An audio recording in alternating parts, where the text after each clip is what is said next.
acá estoy. ¿Cómo están? Muy buenas tardes. Bienvenidos.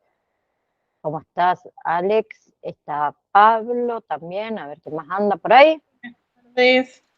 Muy buenas tardes. Dayana, está Franco, Gisela, Janet, Nati, Patricia y Rosa. Bien, bienvenidos a todos. Espero que se encuentren muy bien.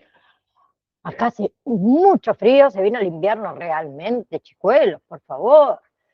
Bien, hoy íbamos a hablar un poquito de obstrucción de la vía aérea, ¿sí? Eh, lo más simple posible, ¿sí? Para después hablar de lesiones comunes, ¿sí? Lo primero que vamos a charlar es, en realidad, qué es el atragantamiento. Me lo voy a pasar por este lado, ¿sí? Los puedo ver bien. Ahí está, ¿sí? Lo primero que debe hacer el personal, en realidad sanitario, es una evaluación bastante rápida, ¿sí? Pues nosotros tenemos que determinar cuál es la severidad, en realidad, de ese atragantamiento que tiene el paciente, ¿no? Vamos a decir que el atragantamiento, como dice ahí, es la obstrucción de la vía aérea por un objeto extraño, ¿sí? Ahora, esa obstrucción de la vía aérea puede ser parcial o puede ser total, ¿bien? ¿Qué significa? Obstrucción parcial, ¿sí? Que sería como una obstrucción leve, ¿bien? La persona tose con bastante fuerza, habla o emite sonidos, ¿sí? Esos signos eh, es el que nos va a dar la pauta de que en realidad es una obstrucción parcial, ¿sí? Que cuando hay una obstrucción parcial, hay paso de aire, ¿sí? Bien, limitado, pero hay paso de aire todavía, ¿sí? Entonces tenemos que animar a esa persona que siga tosiendo, ¿bien? Porque la tos es como un mecanismo de defensa que tiene nuestro cuerpo, ¿sí? Ahora, si ese paciente se debilita, ¿sí? Bien, puede pasar que se genere lo que es una obstrucción total, que es una obstrucción un poco más grave, donde ahí el paciente ya no puede hablar, ya no puede toser, ¿sí? No puede ni siquiera respirar, ¿bien? ¿Bien? Y la seña universal que siempre decimos es llevarse las manos en el cuello, ¿sí? Entonces, mayormente, ¿qué pasa? Se pierde rápidamente la conciencia o se vuelve la piel pálida, azulada por la privación de oxígeno, ¿sí? Y ahí sí nosotros tenemos que hacer intervenciones que son inmediatas, que creo que muchos conocemos cuáles son esas intervenciones, ¿sí? Una de las intervenciones es, acá voy a seguir, la maniobra de Heimlich, que la maniobra de Heimlich es un protocolo en realidad, ¿sí? Un protocolo que se basa en una combinación de dos fuerzas distintas que intenta desalojar el objeto, ¿sí? Y generamos nosotros como una tos artificial, ¿bien? Entonces, se dan en realidad 5 golpes en la espalda, ¿sí? Que se da por la fuerza de gravedad, donde uno se coloca al lado, ¿sí? O a un lado de la persona, ¿sí? Inclinamos las personas hacia adelante, bien, al nivel de la cintura, ¿sí? Bien, dejamos prácticamente la parte superior del cuerpo de la persona casi paralela al piso, vamos a decirlo así, ¿sí? Porque la inclinación, ¿qué hace? Fuerza de gravedad, usa la fuerza de la gravedad a nuestro favor. Y ahora, entre los omóplatos, en la espalda, ¿sí? Se le da golpes firmes, ¿bien? Golpes firmes, y esa onda que nosotros generamos de presión, que es una onda de presión vibratoria, ¿sí? Puede desalojar el objeto hacia arriba, ¿sí? O al menos poder moverlo para facilitar la expulsión. ¿sí? Esa es una. Y si no tenemos las presiones abdominales, ¿sí? Que es la fuerza diafragmática, que nosotros tenemos que colocar detrás del paciente, ¿sí? Se colocan las manos por encima del ombligo, ¿bien? Y nosotros al tirar de la cintura hacia adentro y hacia arriba, pues en realidad la fuerza que se hace es como en forma de J, hacia adentro y hacia arriba, ¿sí? Se produce una compresión que es más brusca del abdomen. ¿Dónde va a empujar el diafragma? El diafragma está debajo de nuestras costillas, que es el que nos ayuda con la respiración, ¿sí? Empuja ese diafragma hacia arriba. Y eso incrementa de forma súbita lo que es la presión dentro del tórax y de los pulmones y genera un flujo de aire que es forzado, ¿sí? Que puede expulsar lo que es el objeto. Y esa secuencia de los 5 golpes entre los omóplatos, ¿sí? Hasta que la persona tosa con fuerza, hable, llore, respire y quede inconsciente, se repite, ¿sí?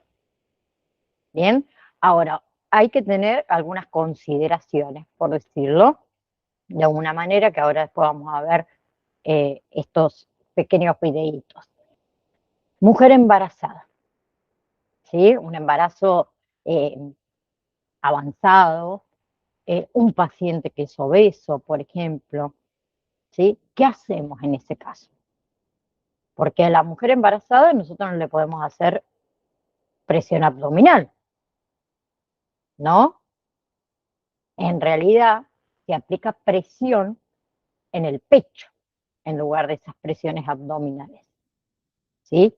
Acá en las mujeres embarazadas, de embarazos avanzados o pacientes que son obesos, que se nos complica por ahí hacer las presiones abdominales, ¿sí?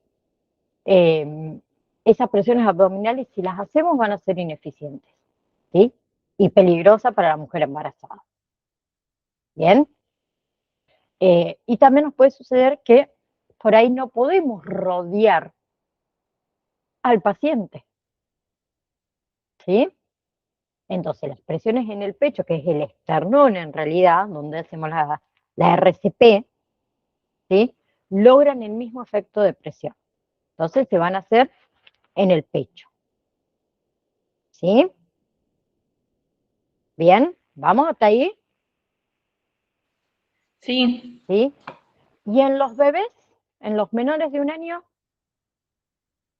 los que no están en enfermería y paramédicos, ¿saben cómo hacer la maniobra para la desobstrucción de la vía aérea? Porque no se utiliza la maniobra de Heimlich, en realidad. hola, Hola Gise, ¿cómo estás? bien. A mí me pasó un caso con mi sobrinito cuando tenía 1 año y 7 meses más o menos. Mi hermana era una niña, tenía 15, 16 años, le estaba dando la teta Mm, y en un momento lo ve que estaba morado. Cuando lo ve que está morado empieza a gritar de desesperación. Nadie se acordaba el número de la ambulancia, llamamos a la policía, o sea, fue algo re loco. Y yo me acordaba que mi mamá me contó que cuando yo era bebé jugaba a hacerme la torada y un día me ahogué de verdad. Entonces ella en su desesperación me empezó a golpear la espalda y como yo me había quedado sin respirar y ya estaba morada también, me metió la mano en la boca para desobstruir. Bueno, yo en ese momento me acordé lo que mi mamá me contó que me hizo a mí y se lo hice a mi sobrino. Le golpeé la espalda, le dije a mi hermano que lo agarre de los pies, como colgado, y le empecé a golpear la espalda. Y como no volvía, se me no, ocurrió meterle la mano en la boca y le desobstruí, pero casi me corta los dedos porque sí, tenía la boca trabada. Pero claro, bueno, volvió. O sea, no, lo cuento ahora porque, digamos, sí, ya pasó, funcionó. Sí, ya pasó. bien, Pero bueno, los médicos me dijeron, no, la mano en la boca nunca, no, pero bueno, creo que fue la única forma que pude sí, no. desahogarlo. A ver, es como vos decís también, Gise, te pasa encima con un ser querido, es como que uno a veces se bloquea, realmente, es como que no sabes qué hacer, te agarra la desesperación y decís, bueno, hago lo que me sale. Eh, Pasa, Incluso mi cuñada estaba estudiando enfermería y estaba bloqueada también, o sea, Bloqueada no también pudo al reaccionar. 100. No, o sea, Exacto, sí, sí. yo me acordé de esta anécdota de mi mamá y me funcionó. Pero bueno, después cuando fui madre hice tipo un curso de RCP en un lugar donde iban las madres, digamos, con los bebés y nos enseñaron. Pero bueno, ahí Bien, está la experiencia de lo que no se hace, pero funcionó igual. funcionó. Exacto. El barrido, que es esto de meterle la mano en la boca, en realidad, por ejemplo, en una convulsión, nunca, jamás, porque ahí la mandíbula se traba, nos puede cortar el dedo directamente. Y cuando hay obstrucción de la vía aérea, solo se hace barrido cuando vemos el objeto. Si no, no, porque ¿qué podemos hacer? Lo podemos empujar cada vez más adentro sin darnos cuenta, obviamente. ¿Sí? Bueno, yo logré que él pueda vomitar todo y Bien. había comido gomitas antes de tomar la Ah, teta para ahí, dormirse. Ahí voló todo. ahí está, Mm. ahí está. En realidad, a ver, los bebés menores de 1 año, te gusta la secuencia de 5 golpes en la espalda y 5 presiones en el pecho, ¿sí? No se hacen las presiones abdominales, que es la maniobra de Heimlich. ¿Por qué no se hace? Porque el hígado del bebé es grande, ¿sí? Y está en una posición relativamente alta. Entonces, si nosotros hacemos presiones abdominales, podríamos causar lesiones graves internas en el bebé, ¿sí? Entonces, ¿cómo es la técnica? Bien simple. Vamos a bajar, vamos a dejar esto acá, sí, y ya lo voy a bajar para que se vea. Ah, tengo que sacar el coso, ¿cierto? Espérenme un segundo. Fondos, ¿dónde está? Creo que es así. Sí. Bueno, esperen que me saco todo el papelerío que tengo acá. Voy a traer la compu un poco más acá para que se vea. Esto es un caos, pero lo vamos a poder. Ahí. Ay, qué toqué, se me fue la pantalla. Ahí ven, ¿no? ¿Sí? No, a ver. ¿Cómo que no? Ah, sí, ahí sí. Ay, bueno, no me asustes, Nati. Además, Nati, vos ya lo viste. Ah, la retaba pobre Nati encima. Escuchen, bebé, ¿sí? La secuencia dijimos que eran 5 golpes en la espaldita, ¿sí? Y 5 presiones en el pecho. Ahora, ¿cómo se realizan esos 5 golpes? Primero que nada, ¿sí? Nosotros tenemos que, obviamente, mantener alineada la cabecita del niño. Yo no puedo dar boca abajo porque el niño casi está. Entonces, primero que nada, yo tengo que sostener. ¿Cómo sostengo? De esta manera, ¿sí? No lo agarro del cuello, porque se me ahoga. Chico, está ahogado, imagínense que nosotros lo agarramos del cuello. Entonces, colocamos, me voy a sacar los guantes, pero tengo frío, chicos, tengo las manos heladas. Ahí, ¿sí? Agarramos y sostenemos. ¿Qué tengo que hacer? Tengo que colocarlo sobre mi antebrazo al bebé, ¿sí? Coloco sobre mi antebrazo y no derecho, sino como inclinado hacia abajo. ¿Por qué? Por la fuerza de gravedad, ¿sí? Y ahí, con el talón de mi mano, voy a dar los 5 golpes entre los omóplatos, ¿sí? Entonces, 1, 2, 3, 4, 5. Una vez que doy los 5 golpes, con mis 2 dedos, ¿qué voy a hacer? Voy a tomar la cabeza del niño, porque lo tengo que dar vuelta, ¿sí? Siempre que quede alineada la cabeza con el cuerpo, ¿ok? ¿Y ahí qué hacemos? ¿Qué tenemos que hacer ahora? ¿Sí? Yo les digo, ¿5 qué? Presiones en el pecho. Y el lugar, perdón, ¿no? El lugar es, digamos, en el medio, o sea, El del esternón del, pecho. claro, el esternón del niño, donde se realiza la Ujú. RCP, Sí. Ah, listo. ¿sí? Bien, entonces lo primero, voy de nuevo. La sostengo para que la cabeza no se me mueva, ¿sí? Los 5 golpes, 2, 3, 4, 5. Tomo al niño, ¿sí? Para que la cabeza siga en su lugar, lo doy vuelta sobre mi otra mano y van las 5 compresiones. ¿sí? Y así seguimos nuevamente hasta que el niño largue lo que tiene en la boca, ¿sí? Las 5 golpes en la espalda, lo damos vuelta, las 5 compresiones en el pecho. O nuevamente los 5 golpes y así hasta que el niño diga, hola mami, acá estoy, se desobstruya. ¿Sí? ¿Quedó claro? Igual ahora lo vamos a ver con un videíto para que quede mucho más claro. Uy, que se me acercó la compu ahora. Mucho más claro. ¿Sí? Y otra cosa que también siempre le digo a mis alumnos de enfermería y paramédicos, si les toca un paciente que, por ejemplo, está en silla de ruedas, ¿sí? ¿Qué se hace? O se administran las presiones abdominales, la maniobra de Heimlich, ¿sí? Bien, o en el pecho, de forma habitual, ¿sí? Ahora, si yo estoy realizando la maniobra de Heimlich y el paciente se me desmaya, pierde la conciencia, ¿qué hago? No lo podemos seguir sosteniendo de pie.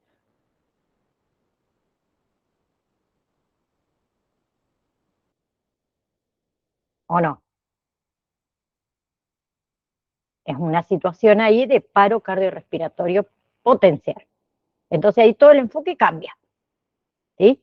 Tenemos que llevar a ese paciente al suelo, ¿sí? Suavemente, obviamente, ¿no? Suavemente hacia el suelo, superficie plana, superficie firme y se activa la RCP, ¿sí? Se comienzan las compresiones torácicas, ¿sí? Y ahí sí se puede hacer la búsqueda visual y la retirada. Pero antes de todo eso, ¿sí? En realidad nosotros tenemos que abrir la boca del paciente y verificar, ver si el objeto es visible. Si se ve el objeto, se retira con el dedo. Eso es la técnica de barrido. Pero regla de oro, nunca coloquen el dedo dentro de la boca de una persona o de un bebé, ¿sí? A menos que realmente puedan ver el objeto y tengan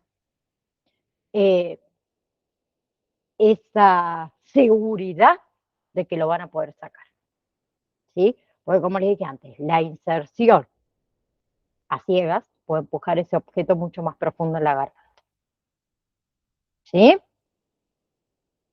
Bien, les voy a compartir este pequeño videito, a ver si lo podemos ver.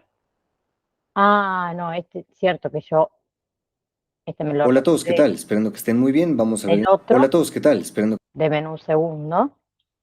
Vamos a compartir del otro lado. Acá está. Ay, ¿por qué no me deja?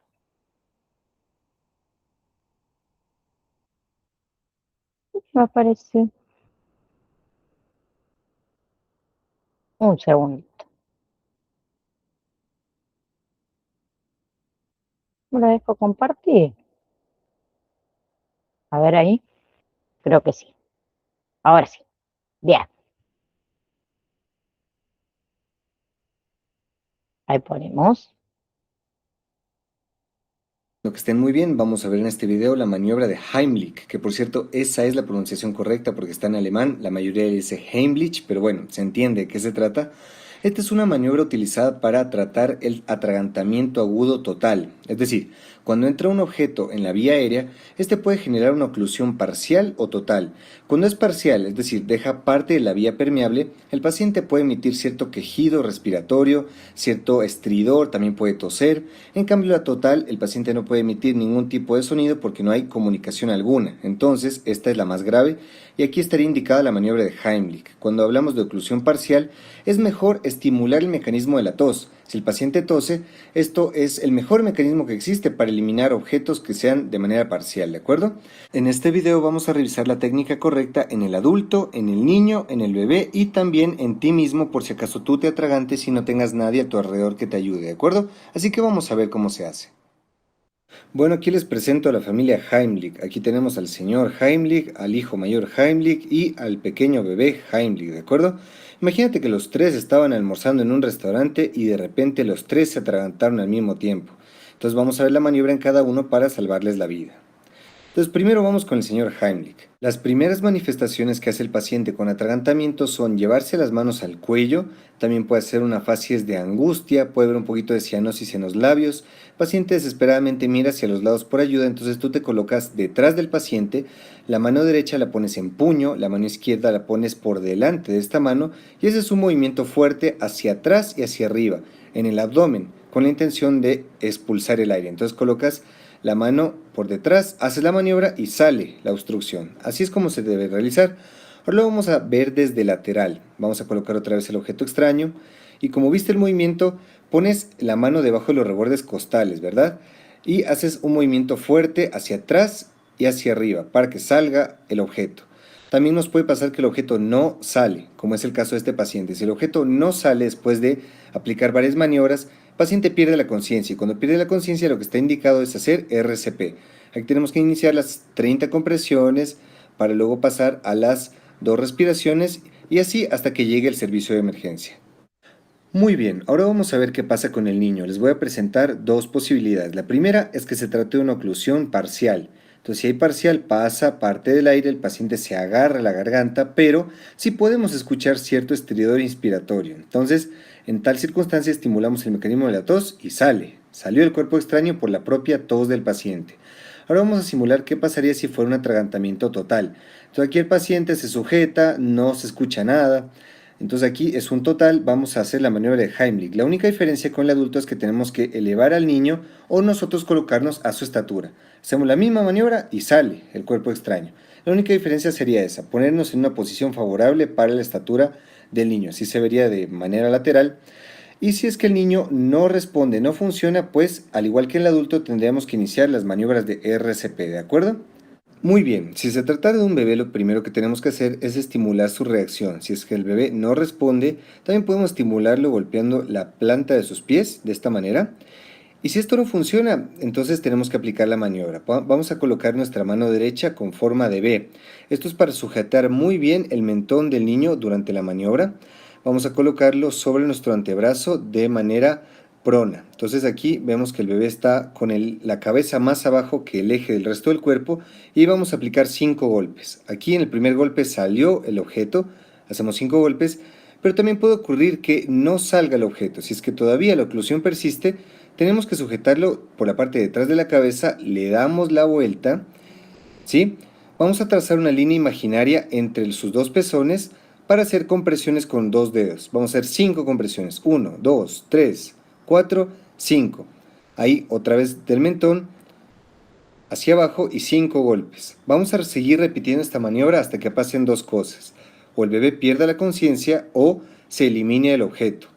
Es importante que te des cuenta que al momento de hacer los golpes en la espalda tienes que sujetar muy bien el mentón porque si no generarías un efecto de latigazo. Si el bebé no respondió, si el bebé perdió la conciencia, aquí estaría indicado lo mismo que en los otros casos, hacer RCP de una vez, ¿de acuerdo? Y finalmente, también podría ocurrir que tú seas el paciente que se está atragantando. En tal caso, tendrías que recurrir primero al mecanismo de la tos. Tratas de toser, y si es que no funciona, si se trata de una oclusión total, haces la maniobra de Heimlich. Igual, pones puño, mano debajo del reborde y haces la fuerza. ¿Cuál sería el problema? Que como tú te estás atragantando, no tendrías la fuerza suficiente para eliminar el objeto. Ahí rápidamente tienes que buscar un objeto que sea duro, de un borde duro, una mesa, una silla, y te dejas caer sobre ese objeto para ejercer esa fuerza, de esta manera. Ahí te dejas caer, te dejas caer. También podrías colocar tu mano y puño si se tratara de una mesa y así eliminarías correctamente el objeto extraño. Y eso es todo, mis amigos y amigas. Muchas gracias. Espero que el video les haya servido, les haya gustado. No olviden suscribirse para ver.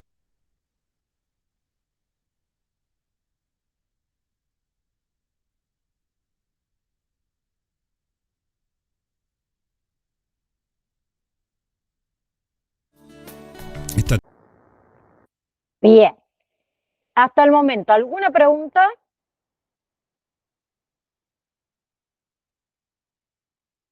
¿No? Va a No, mandar está los links bien. para que veamos los videos de vuelta. ¿Eh? Estaría bueno volver a verlos después. Bien, bien. Si yo se lo subo al campus si quieren. No hay ningún Sí, problema. porfis, ¿Sí? por lo menos lo de los deditos y ver, prestarle bastante atención. Con los niños, más que Bien. nada, yo trabajo Los más niños. niños, más que nada. Exacto. Exacto. Bien, perfecto. Entonces después les subo, si quieren, los videitos, los comparto ahí en el campus virtual, así también ya quedan. Otra cosa de lo cual quería hablar, bien, perfecto, lo mismo que la RCP, que los chicos sepan cómo realizar la RCP. Es tan simple. La semana pasada, creo que fue la semana pasada, o la anterior, acá vinieron a todas las primarias desde la Cruz Roja y le enseñaron varias técnicas a los niños en las escuelas. Está bueno que se haga. Otra cosa que también quería que charlemos son de primeros auxilios en enfermedades y lesiones por ahí comunes, ¿sí? Que pueden suceder y se pueden encontrar ustedes también como agentes sanitarios. Una es mal súbito. Han sentido nombrarlo alguna vez, ¿no? A lo que es el mal súbito. En realidad, a ver, eh, es la aparición repentina de signos y de síntomas que alteran en realidad el estado de la salud de una persona. ¿Sí? En realidad el mal súbito no es una enfermedad, ¿sí? Es una manifestación de urgencia médica, obviamente, que puede ocurrir en cualquier lugar, en cualquier momento. ¿Sí? Bien. Eh, a ver, eh, cuando una persona está teniendo un mal súbito, tiene dificultad respiratoria, tiene una respiración como rápida, como ruidosa, ¿sí? Siente dolor, más que nada en lo que es el pecho, ¿sí? O en el abdomen o en la cabeza, esas cefaleas que son como muy intensas, ¿sí? Hay alteración de la conciencia, o sea, confusión, la persona está como que tiene la mirada perdida, desorientada, ¿sí? Y en algunos casos la pérdida total del conocimiento. Y después hay signos que son neurovasculares. ¿A qué me refiero? A mareos, a vértigo, a la debilidad de un lado del cuerpo, la pérdida de visión, ¿sí? Y también pueden aparecer los signos gastrointestinales, vómitos, náuseas, diarreas, puede aparecer fiebre, puede aparecer convulsiones, ¿sí? Entonces, ante un mal súbito, ¿sí? Hay un algoritmo para seguir. ¿Qué hay que hacer? ¿Sí? Antes de todo, acuérdense que antes de tocar a una persona, se evalúa, se verifica el entorno, que sea seguro y demás.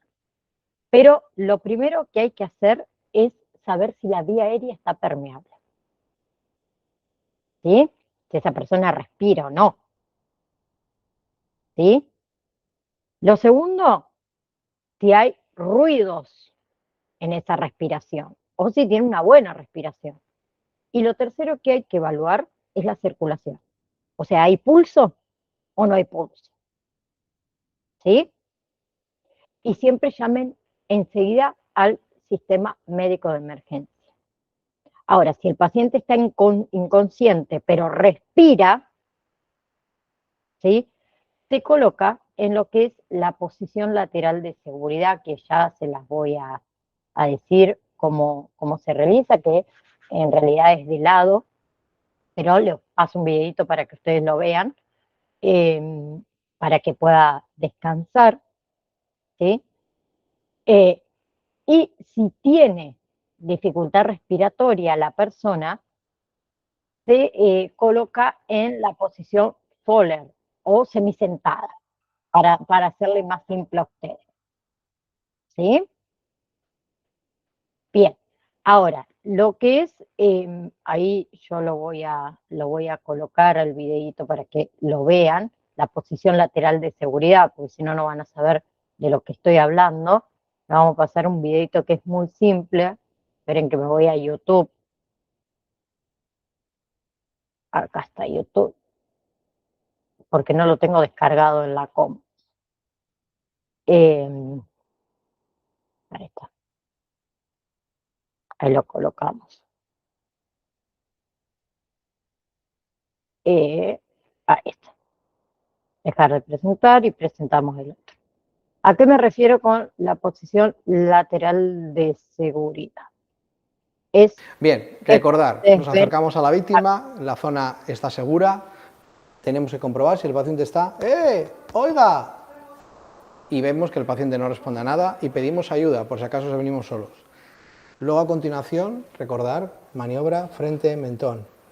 Abrimos ahí vía está aérea. haciendo vía aérea. A mí lo que me interesa que ustedes Y vean ahí, ver, es oír la y sentir. posición lateral de seguridad, que es la... Recordar eso, Ahí, lo vamos a ¿vale? colocar desde ahí. Lo vamos a poner así, en ángulo de 90 grados. Brazo contrario, su muñeca la vamos a introducir aquí, en la zona del cuello. Si hemos doblado este brazo, doblamos esa misma pierna hacia dentro, ¿vale? Y nos ayudamos, como por una especie de palanca. Hacemos con el codo y con la rodilla hacia nosotros. Recordar que para darle mayor seguridad, apoyamos la otra pierna y tenemos a la víctima en posición lateral de seguridad. 3 emprendedores, En realidad, 3 sueños, esa, un mismo problema. ahí está. Esa es la posición lateral de seguridad, es muy simple, pero para que ustedes también la sepan de lo que trata, porque si no yo les hablo y no van a saber de qué le estoy tratando. ¿Sí? Bien, vamos a pasar esto porque esto no me interesa, sí me interesa en lo que es dificultad respiratoria, ¿sí? A ver, es visto como la dificultad respiratoria como un síntoma, ¿sí? Pero no solo un síntoma, sino que la dificultad respiratoria también vamos a decir que es un indicador crítico del sistema compensatorio del paciente que está fallando, ¿sí? Hay algo que no anda bien, ¿sí? Entonces, esa dificultad respiratoria la vamos a definir como una sensación subjetiva de falta de aire, que en realidad se llama disnea, ¿sí? Y la evidencia objetiva es que el paciente que hace un esfuerzo respiratorio que está muy aumentado. ¿Bien?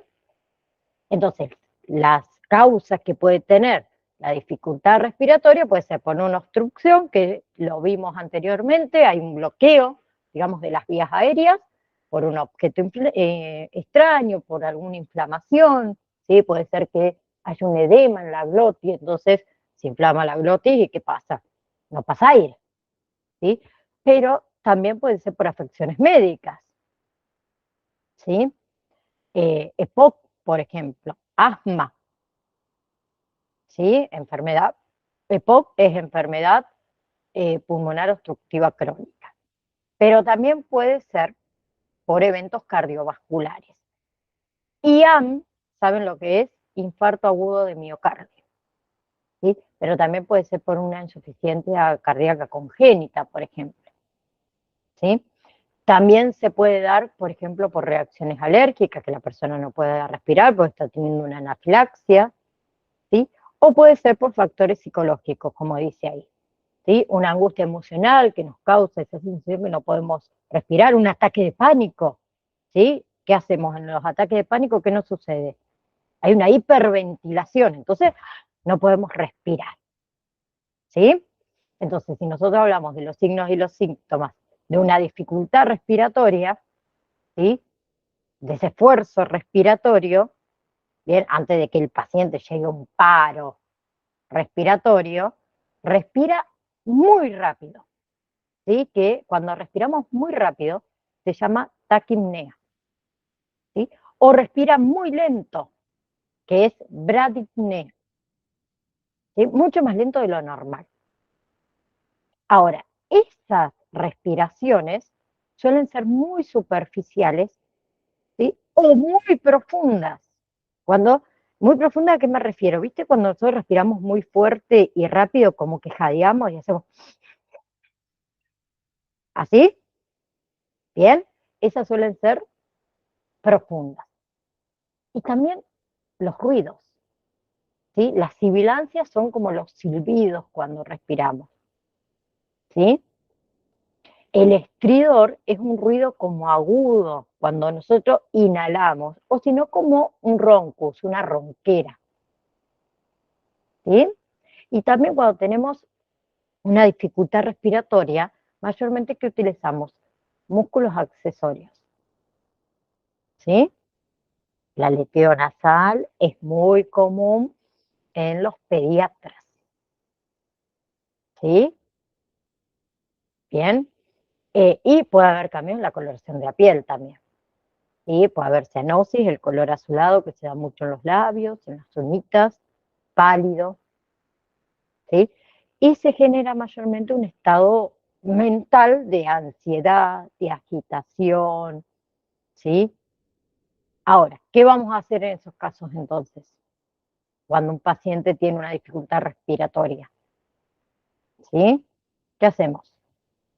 Primero, lo primero que tengo que hacer es el posicionamiento. El posicionamiento del paciente es estratégico acá, ¿sí? Nunca obliguen, chicos, a una persona con dificultad respiratoria a acostarse, ¿sí? La posición es la posición de Fowler. ¿Cuál era? El paciente debe estar como semisentado o sentado, ¿sí? Apoyado contra unas almohadas, con la camilla, no sé, en 45, 90 grados. Eso es la posición de Fowler, ¿sí? Y después hay otra posición, que es la posición de trípode, porque muchos pacientes, ¿qué hacen? Se inclinan hacia adelante, apoyando las manos en su rodilla, ¿sí? Para facilitar el uso de los músculos del cuello y del tórax para respirar, ¿sí? Ahora, si ese paciente, supongamos que tiene una enfermedad, como era el asma, como es el EPOC, ¿sí? Ahí sí vamos a la asistencia farmacológica.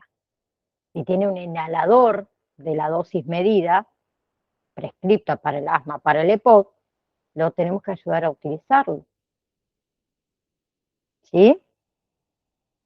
Bien, y las actualizaciones 2025, las últimas que hubo de todos los protocolos, se recomienda el uso de los espaciadores o la aerocámara, siempre que sea posible, no importa si es adulto o no es adulto, ¿sí? Porque hace que realmente, o asegura que realmente el medicamento llegue a los alvéolos y que no se quede en la garganta, ¿sí? Después, cuando llega el servicio de emergencia, va a administrar lo que es oxigenoterapia, ¿sí? No es que se administra porque se administra, se va a evaluar, ¿sí?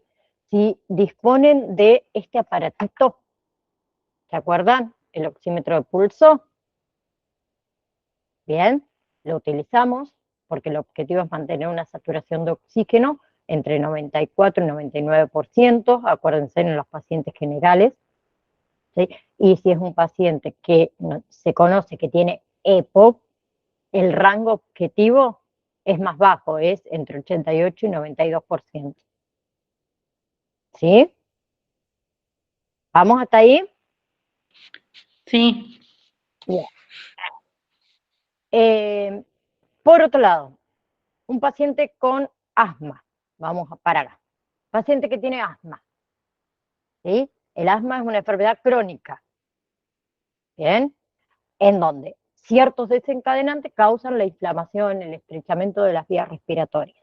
Entonces, inflamación, ¿qué hace? Dificulta el movimiento del aire hacia los pulmones, ¿sí?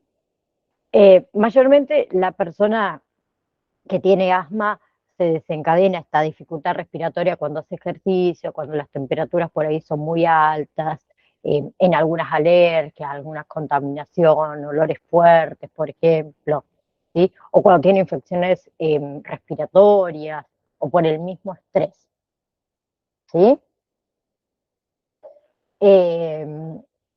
A ver, tenemos lo que son acá los nebulizadores y los inhaladores, ¿sí? La medicación inhalada, digamos, para el asma es la más común, porque llega directamente a las vías respiratorias y tiene menos efectos secundarios en realidad. Entonces hay inhaladores que vienen de dosis medida, ¿sí? Es una entrega de dosis, digamos, de spray, ¿sí?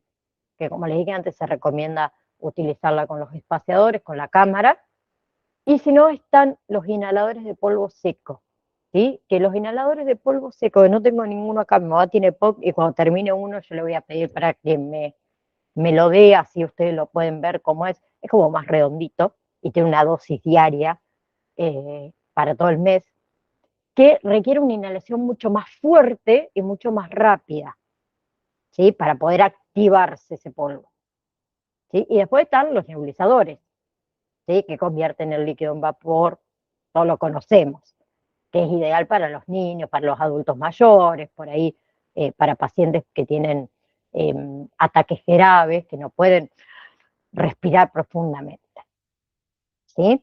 Pero cuando un paciente tiene asma, ¿sí? Ellos ya lo reconocen, ¿sí? Pero nosotros por ahí que no estamos tan familiarizados, bien, tenemos que identificar un ataque temprano para evitar el paro respiratorio, ¿sí? Lo primero que van a identificar, sibilancia, ese sonido al respirar, esa tos que también es persistente, ¿sí? Y tiene mayormente una dificultad respiratoria superficial, ¿sí? Una respiración muy rápida y superficial, ¿sí? Suele tener dificultad para hablar, ¿bien? Y siente esa opresión acá en el pecho. Y empieza a sudar y a tener ansiedad y a temblar, ¿sí?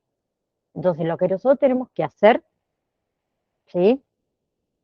Es que el paciente esté inclinado levemente hacia adelante, ¿sí? Esa posición que yo les conté de trípode, ¿bien? Porque facilita la mecánica respiratoria. Si el paciente ahora tiene un plan médico escrito, ayudemos a seguir ese plan con el inhalador y demás, ¿sí? ¿Bien? Y cualquier cosa se activa sí o sí el servicio de emergencia por las dudas. Que llegue la ambulancia, ¿sí? ¿Bien? ¿Vamos? Perfecto. Esto lo vamos a pasar de largo porque lo vemos profundamente en enfermería y paramédico. Sí, vamos a hablar de las reacciones alérgicas, lo que es la anafilaxia, ¿sí?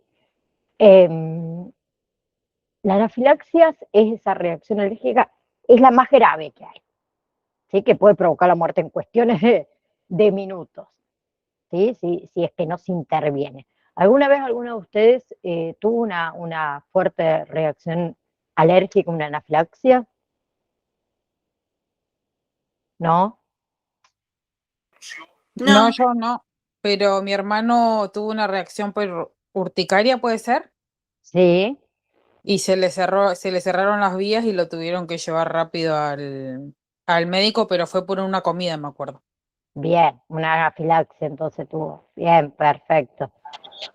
No, Ali- a mí lo que me, Sí, perdón, a mí lo que me pasó es el humo que tiraron en un escenario. te ahogó. Me bloqueó. No podía ni respirar, no podía respirar mal. Salía afuera, porque lo único que tenía es a correr A correr a un lugar afuera más del lugar limpio. y me costó respirar. Lo único que me calmó para poder tratar de respirar hasta que llegaran la ambulancia fue tratar de, de- de poder mentalizarme y calmarme. Y calmarse Eso me también. ayudó un montón. Sí, eso es gran ayuda, un montón de veces. Es como cuando nosotros tenemos un ataque de ansiedad, ¿sí? O un ataque de pánico, llámenlo como ustedes desean, que también tenemos que nosotros, nuestra cabecita ahí, tranquilizarla. Un poco hay un montón de técnicas para hacerla, pero una anafilaxia es mucho peor que eso, ¿sí? Realmente se te cierran las vías respiratorias y puedes morir en minutos, vamos a decirlo así, ¿sí? En realidad, a ver, las reacciones alérgicas varían, como le que de leve a mortales, así lo vamos a decir bien así. Las leves o las leves y moderadas, ¿sí? Puede ser la urticaria, las ronchas, como dijo la compañera, la picazón, el enrojecimiento de la piel, una congestión nasal, los estornudos y demás. Ahora, las graves, que también se llaman sistémicas, se empiezan. Los labios se te hinchan, parece que nos pusimos Botox. ¿Sí? La lengua se hincha, la garganta, ¿sí? Está la dificultad para tragar, para hablar, para respirar, empieza a haber sibilancias. Y hay signos de shock, ¿sí? El shock anafiláctico, ¿sí? ¿A qué me refiero con el shock anafiláctico? A ver, el shock anafiláctico sucede en realidad, a ver, cuando la persona, ¿sí? Porque es la forma más grave, digamos, de anafilaxia que hay, que es el shock anafiláctico, es una reacción alérgica sumamente intensa, muy rápido, comienza enseguida, ¿sí? Que se produce cuando el sistema inmunológico nuestro, ¿sí? Responde, digamos, de una manera como exagerada, ¿sí? A ese alérgeno, y provoca liberación masiva de todas nuestras sustancias químicas, como es la histamina, y la histamina, ¿qué hace? Provoca la caída brusca de la presión arterial y la dificultad para respirar, ¿sí? Se puede dar por alergias, por ejemplo, al maní, a las nueces, todos los alimentos, huevos y demás, pero también puede ser a antiinflamatorios, antibióticos, algunos analgésicos, la picadura de los insectos, ¿sí? Otros le tienen, como es alergia al látex, ¿sí? A las vacunas, es muy raro, pero sucede. A mí me sucedió a los 15, 16 años, perdón, no 15, 16 años. Yo toda la vida tomé el amoxidal dúo, lo conocen, ¿no? El amarillito, amoxidal dúo, el amarillito porque es que la marca, bueno, a la medicación, exacto. Lo tomé toda la vida, en realidad, y me encanta encima lo peor de todo, que me encanta. Mi mamá se entra a bañar, y yo tengo una hermana que tiene 7 años menos que yo, y me dice, Nay, por favor, dale el antibiótico a Lilén. Perfecto, dijo la Nay, le da el antibiótico, y ¿vieron lo que queda en el culito del vaso dosificador? Le mandé el lengüetazo, así, le mandé un lengüetazo. Me empezó a picar la espalda. Digo, me picó algo en la espalda. Estaba con una persona, le digo, rascame la espalda, me pica la espalda. Me pica la espalda. Claro, al ratito que me picaba cada vez más la espalda. Mi mamá sale del baño, me voy a la pieza de mi mamá y me saco la remera. Cuando me saco la remera, chicos, eran ronchas así por todo el tronco de mi cuerpo, y me dice, mamá, ¿ahí te picó algo? No sé qué me picó, mami, porque no hice nada, no hice nada, no hice nada. Mi mamá que me dice, date un baño. La porfiada adolescente, ¿no? ¿Sí? La que no entendía nada, yo tenía la costumbre de encima entrar al baño y cerrar con llave. Yo entré al baño, cerré con llave y me bañé con agua caliente. ¿Qué hizo el agua caliente? Obviamente empeoró toda la situación, me moría, chicos.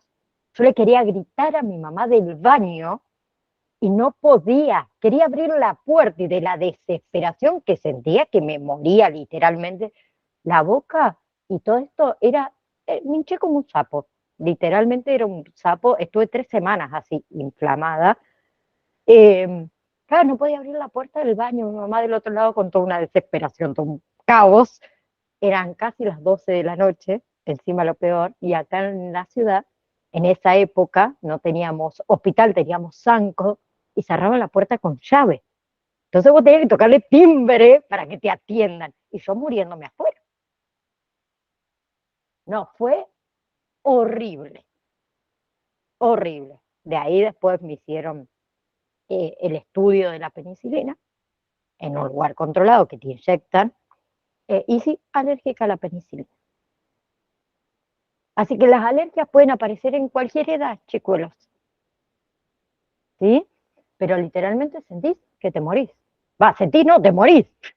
Sí, se te cerró la vía respiratoria. Entonces, ¿cómo nosotros podemos saber si se está tratando de una anafilaxia? Sí, que es una emergencia médica que compromete la vida, ¿no? ¿Sí? Primero porque hay compromiso de la vía aérea, es hinchazón, como le dije, de la lengua, esa sensación de que la garganta está súper cerrada, hay esa dificultad para respirar, ¿sí? Hay una falta de aire evidente, ¿sí? Pero además de eso, ¿qué pasa? Hay compromiso circulatorio. El pulso se vuelve débil, se vuelve rápido, la piel cuando la tocan está fría, pero sudorosa al mismo tiempo, ¿sí? Y en casos graves, la pérdida de la conciencia, que eso es un indicador de la pérdida de la presión arterial. Bien, ¿qué se hace? ¿Sí? Epinefrina. ¿Sí? El único medicamento que puede detener las reacciones anafilácticas. Entonces, hay que actuar rápidamente, obviamente, el servicio de emergencia, ¿sí? Porque estrecha lo que son los vasos sanguíneos para poder subir la presión y abre las vías respiratorias, ¿sí? Entonces, el nuevo protocolo 2025 que dice que no hay que retrasar la administración de epinefrina, si hay alguna duda, mejor se aplica. Pero también están los antihistamínicos, ¿sí? Que solo sirven para tratar, por ejemplo, lo que son síntomas cutáneos, ¿sí? La picazón, la hinchazón, ¿sí? Pero en casos graves, epinefrina. Es lo que toca, ¿sí? Por ahí hay pacientes que ya directamente usan los autoinyectores de inmediato y lo suelen tener, ¿sí? Por ejemplo, no sé, vamos a suponer, una persona que va a pasar un día al campo y que es alérgica a las hormigas o a las abejas, bueno, por las dudas mayormente se lleva su autoinyector. Si lo tiene, lo utiliza, ¿sí? Y se acuesta el paciente boca arriba, que eso se llama decúbito supino, cuando está boca arriba, ¿sí? Se llama decúbito supino, con las piernas elevadas para ayudar al flujo sanguíneo llegue al corazón, ¿sí? No permitan, que esto también lo dice las nuevas advertencias de la AJA 2025, que el paciente se ponga de pie o camine, porque eso puede causar lo que sería el colapso cardíaco repentino, que se llama síndrome del corazón vacío, ¿sí? Y si el paciente tiene mucha dificultad para respirar, ¿sí? Que no realice movimientos muy bruscos, ¿sí? Eso también para que por ahí lo puedan tener en cuenta, ¿sí? Después otra que tenemos, que esto lo vamos a pasar, es emergencias diabéticas, que también está bueno que lo sepan un poquito, ¿sí? La emergencia diabética, sabemos que la diabetes es una enfermedad o afección, mejor dicho, crónica, ¿sí? Donde el cuerpo no produce suficiente insulina o no la usa eficientemente esa insulina, ¿sí? Entonces va a haber una emergencia cuando ¿qué? Cuando hay un desequilibrio crítico entre esos niveles de glucosa, de azúcar y la insulina en la sangre, ¿sí? Entonces tenemos dos escenarios clínicos posibles: hipoglucemia o hiperglucemia. Hipoglucemia, azúcar baja, emergencia muy peligrosa a corto plazo, porque el cerebro se queda sin combustible muy rápidamente. Hiperglucemia, que es azúcar alta, ¿sí? Eso puede llevar a lo que es una cetoacidosis diabética o a lo que es un estado de hiperosmolar. Ahí está, ¿sí? Que en realidad cuando hay una hiperglucemia, que sería la azúcar alta, la aparición es como más lenta, ¿sí? Pasa en horas o en días, ¿sí? Pero de igual manera puede ser mortal si no se trata en un hospital, ¿sí? Entonces, ¿cuáles son los signos y los síntomas de la hiper y la hipoglucemia? Hipoglucemia, ¿sí? El inicio es súbito, es rápido, en minutos. Empieza a haber confusión, agresividad, somnolencia, la piel pálida, sudorosa, fría, pegajosa, ¿sí? La respiración va a ser normal o puede ser superficial, ¿sí? Y pueden aparecer otros signos y otros síntomas como los temblores, mucha hambre, mareos. En cambio, la hiperglucemia, ¿sí? El inicio es gradual, puede suceder en horas o en días. ¿Sí? La piel al tacto es seca y es caliente, ¿sí? Mayormente como enrojecida, ¿sí? Como ven ahí, enrojecida. ¿Sí? La respiración es profunda y rápida. ¿Sí? Y el aliento es un olor como a frutal, como a manzana podrida, como a cetónico, ¿sí? Y el paciente empieza a tener una sed excesiva y la frecuente el tema de la orina, ¿sí? Entonces, ¿qué se hace en esos casos? Si el paciente está teniendo una hipo o una hiperglucemia. A ver, si el paciente está consciente, si el paciente puede tragar, vamos a decirlo así, ¿sí? Se puede administrar glucosa oral, ¿sí? Que en realidad se da entre 15 y 20 gramos de azúcar, ¿sí? De absorción rápida, que son unas tabletas de glucosa, o viene también jugos de naranja, puede ser algún caramelo masticable, o un simple vaso de agua con mucho azúcar, hablo, ¿no? ¿Sí? Coca-Cola, Coca-Cola, mucha azúcar, ¿sí? Y hay que esperar unos 15 minutos y ahí se vuelve a medir la glucosa en la sangre. Si sigue por debajo de, acuérdense, 70 miligramos por decilitro, se repite esa dosis. Sí, mismo. Bien.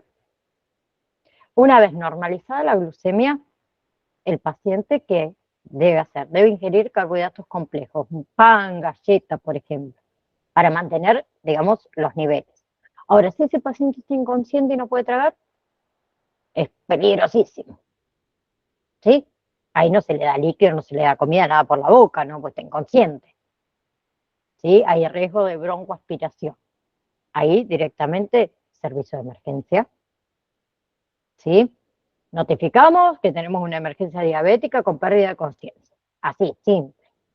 Lo colocamos en posición lateral de seguridad, ¿sí? Para proteger todo lo que son vías aéreas, por las dudas que el paciente vomite, ¿sí?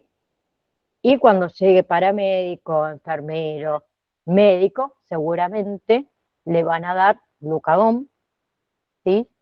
Se administra glucagón intramuscular o intranasal y se va a hacer todo lo que es el monitoreo, ¿sí?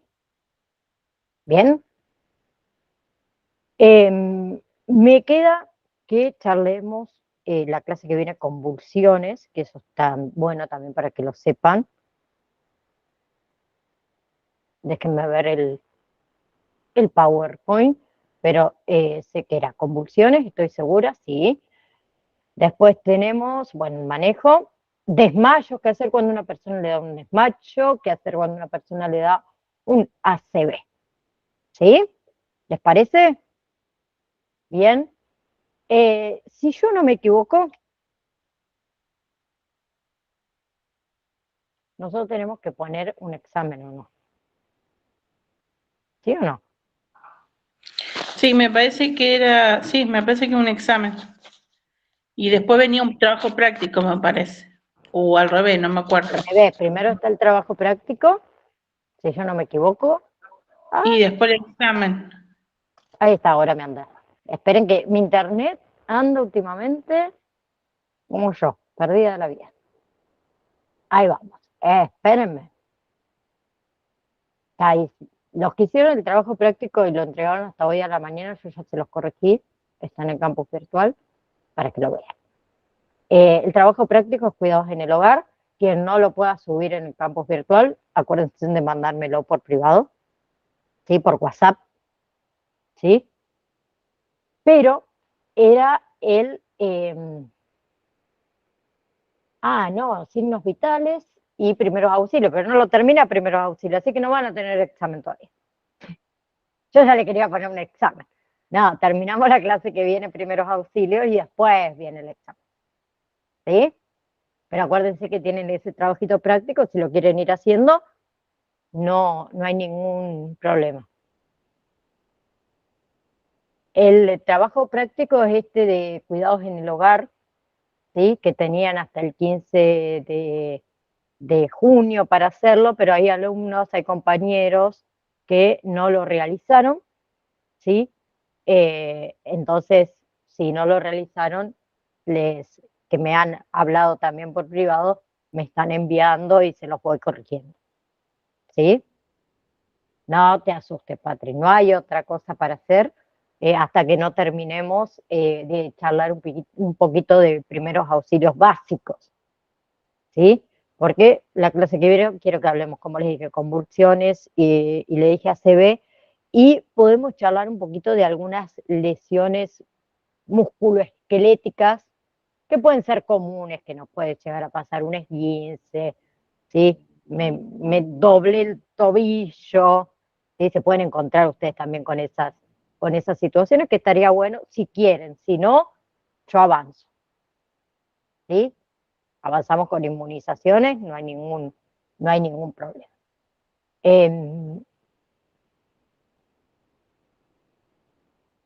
Les subo ahora al campus virtual esos dos videitos, ¿sí?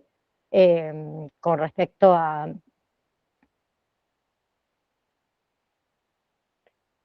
ver.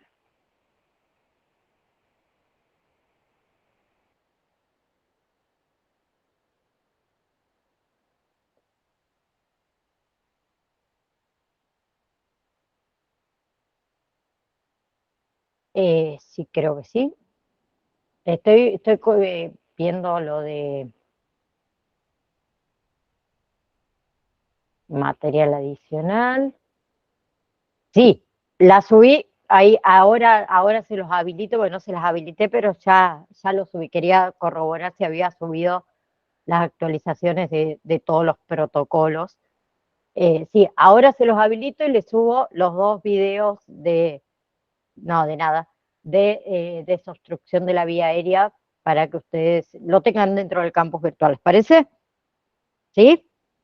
¿Perfecto? Genial. Profe, le hago una pregunta, pero el trabajo práctico ese no está habilitado. Sale Eh, validación 3 y el trabajo práctico no está. O sea, estuvo habilitado, ¿sí? Si quieren ahora se los vuelvo a habilitar para que aquellos que no lo hicieron, vamos a habilitarlo en este momento, lo vamos a poner Pero es el que se tenía que entregar el 15 de junio. el 15 de junio. Sí, pero hay Ese alumnos ya lo que no lo hicieron. entregué, ese. Claro, es Yo ya lo entregué. para aquellos que no lo entregaron. ¿Sí? Los que ya lo entregaron, quédense tranquilos que no hay que hacer nada. Ahí, como dice el compañero, mañana Chicuelos juega Argentina, si yo no me equivoco, creo como a las 11 de la noche, ¿sí? Así que bueno, disfruten el fin de semana, mírense el partido, tranquilitos, aquellos que les gusta, los que no les gusta, miramos otra cosa, o nos vamos a dormir, como quieran. Disfruten mucho y nos vemos en la clase que viene, ¿sí? Un beso enorme. Chao, chao. Chao, buen fin de. Igualmente. Bueno,